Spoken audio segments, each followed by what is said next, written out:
Okay, that was a really strange night last night. I guess since later I'll go the other way. This time I will go this way. Try this way in the daytime. I never come here in the daytime. So last night was really strange. Should have zip my coat. I woke up. I went to sleep. I was fighting to go to sleep because I had this. Oh, my face mask is on. Good morning. I had this really horrible headache coming on really fast. It was weird. And I tossed and turned just to fall asleep. I slept. I wake up. This was about maybe, I don't know, 11, 12 at night or something. But then I wake up like 5 in the morning, which is unusual, so a little later. I did hear the neighbors kind of, but I didn't really wake up completely. But then I had this wicked headache still, and I said, oh, I know why I woke up, because I was dreaming, and it freaked me out. I woke up because, I was dreaming. I was in this room, I had this blanket wrapped around me, and there was a whole bunch of drug-doing people, heroin-doing people there, and addicts, I guess you would say, but they hate to use those words. But anyway, then salt, dirt, salt, sand. But, they were trying to poke me with needles and pretend they weren't. And, they tried to poke me in the leg, and sneaky like, and I reached underneath, and, I put one finger on top of the syringe thing and pushed the needle up with the other finger, so it squirted away. It didn't get me. He thought it did because he felt resistance. It was really creepy dream. And then I tried to call 911, but I had to shove my phone underneath me. That's why they poked me, because they caught me. Oh my gosh, it's cold this morning. Wow. And just broke a tree branch. And that was a creepy dream. And I haven't had a dream since the night before the Boston bombing. I dreamed of an explosion off the east when I was down in Alabama. So that was kind of strange. But and I was telling a story yesterday when I was walking around by Lowe's and all around all the stores there. And it was about making the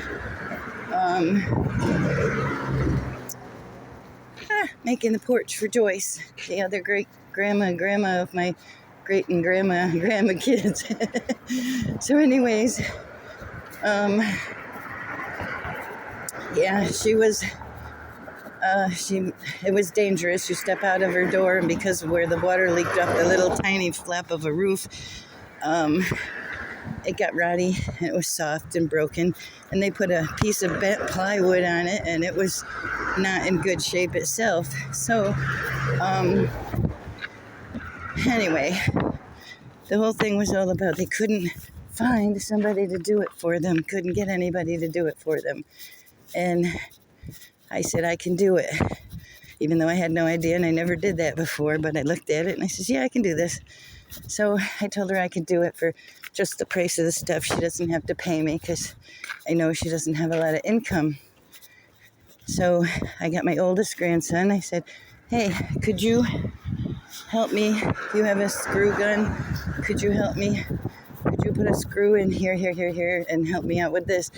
And then it was like, okay, he wasn't in a good mood. He acted kind of like his mom that day. And I put in the joists and stuff. I had torn it apart and saved a bunch of wood. So then he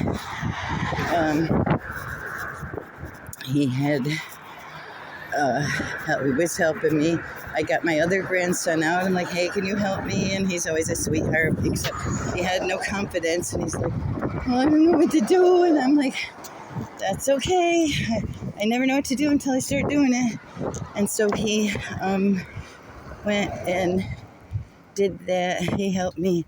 Then we got it done. And then it was really nice. And then she said, well, the water's still going to drip on there and make ice in the winter.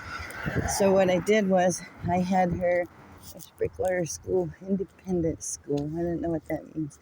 Enrichment something. But anyway, yeah, so the whole kind of moral of this story was that I was trying to tell is, don't look elsewhere when you can do it yourself. Look at it and try to use all avenues and agencies within you to do it before you turn and say, I can't do it. Make that determination the last ditch effort, that determination that you can't do it. And right. And yeah, so they kind of learned that they didn't, we can't find anybody to do it for us, nobody will do it for us and all that. Well, they found out that we could do it ourselves. And then she let me stay there, so in her little trailer. So it was falling apart. Her husband had died like a bunch of years before, and he was a sweetheart, and she really missed him bad, and I know how that feels because my husband had died, and that's how I ended up there. So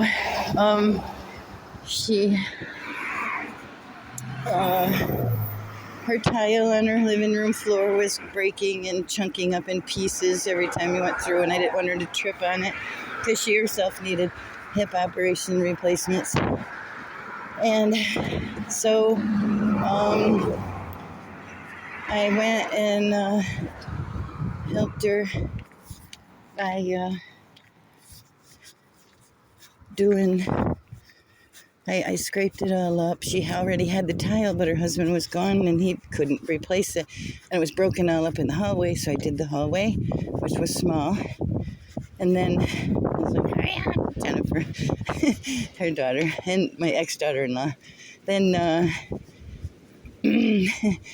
then it was like, well,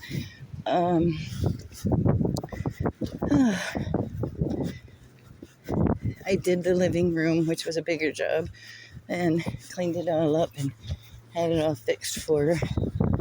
And I took good care of her. I fed her. I started making my natural medicinals, and I was helping her with my natural medicinals and started my shop when I was staying there. But then eventually Jennifer wanted her room back because she was staying with her boyfriend, and she was like, yeah, and so I just bowed down and said, okay, I'll go. I didn't have anywhere to go because I was still homeless since Willie died. But yeah, so I wonder what's down that way. Cute little house down there, barn. So anyways, yeah, that kind of changed my life because then I went to stay in the camper behind my daughter's, which George owned, the guy I dated way back in school. And he was having somebody do the illustrations. He paid him good money to do the illustrations for his book because he says, well, I wrote this book, what do you think? And I read it and I said, that's cool. And he says, I never tried to get it published. And I said, should I? And I said, until you try, you don't know, so try. And I'm always helping other people with their lives and kicking on my own. But he did try to get it published eventually, and they needed pictures, illustrations. So he paid this guy to do illustrations, and the guy kept getting drunk and not showing up, and George is kind of a crabby, impatient guy, so he kept getting upset. And I says, listen, I'll do it for you. I'll just do it, for a favor.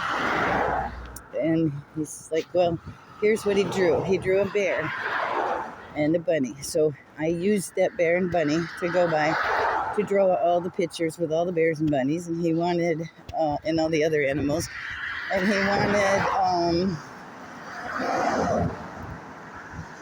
he wanted it to look like upstate New York, where we came from.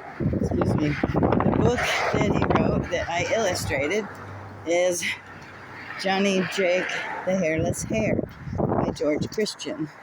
That's his pen name, of course.